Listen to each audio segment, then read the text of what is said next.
BNP chairperson ও সাবেক প্রধানমন্ত্রী বেগম খালেদা জিয়ার মৃত্যুতে ৭ দিনের শোক কর্মসূচির অংশ হিসেবে কোরআন খতম শুরু করেছে বাংলাদেশ জাতীয়তাবাদী দল বিএনপি। নয়াপল্টনে দলের কেন্দ্রীয় কার্যালয়ের পাশাপাশি বগুড়া, ফেনী, দিনাজপুর, চট্টগ্রাম সহ বিভিন্ন স্থানে তার আত্মার মাগফিরাত কামনায় দোয়া করা হয়। আরও জানাচ্ছেন সঞ্জয় অধিকারী। বেগম খালেদা জিয়ার মৃত্যুর পর মঙ্গলবার সকাল 11:30টার দিকে নয়াপল্টনে বিএনপির কেন্দ্রীয় কার্যালয়ে কোরআন খতম শুরু হয়। কর্মসূচিতে বিএনপি ও এর অঙ্গ সংগঠনের নেতাকর্মীরা অংশ নেন। বেগম খালেদা জিয়ার মৃত্যুতে শোকে স্তব্ধ তার পৈতৃক ভিটা ফেনীর জনপদ। সকাল থেকেই ফুলগাজীতে তার পৈতৃক বাড়িতে আসতে শুরু করেন স্বজন ও স্থানীয় লোকজন।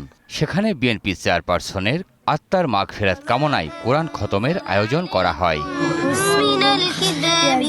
আমার মৃত্যুর সংবাদ শুনে আমরা আল্লাহর কাছে দুয়া তুলি, মুনাজাত করি, আল্লাহ তুমি আমার বোনকে, আমাদের নেত্রীকে তুমি বেহেশত দান করো। চট্টগ্রামে দলীয় কার্যালয়ের সামনে কোরআন খতম ও দোয়ার আয়োজন করা হয়। এতে বিএনপির সর্বস্তরের নেতাকর্মীরা অংশ নেন। বগুড়াতেও বিএনপি চেয়ারপারসনের আত্মার মাগফিরাত কামনায় দোয়া করেন দলীয় নেতাকর্মীরা।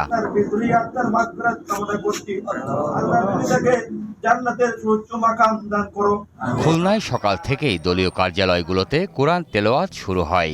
কেন্দ্র ঘোষিত কর্মসূচির সাথে সমন্বয় করে খুলনা মহানগর ও জেলা বিএনপির প্রতিটি ইউনিটে শোক কর্মসূচি পালিত হচ্ছে।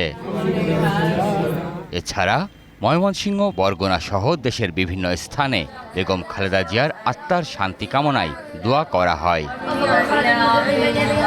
সঞ্জয় অধিকারী, 21 টেলিভিশন।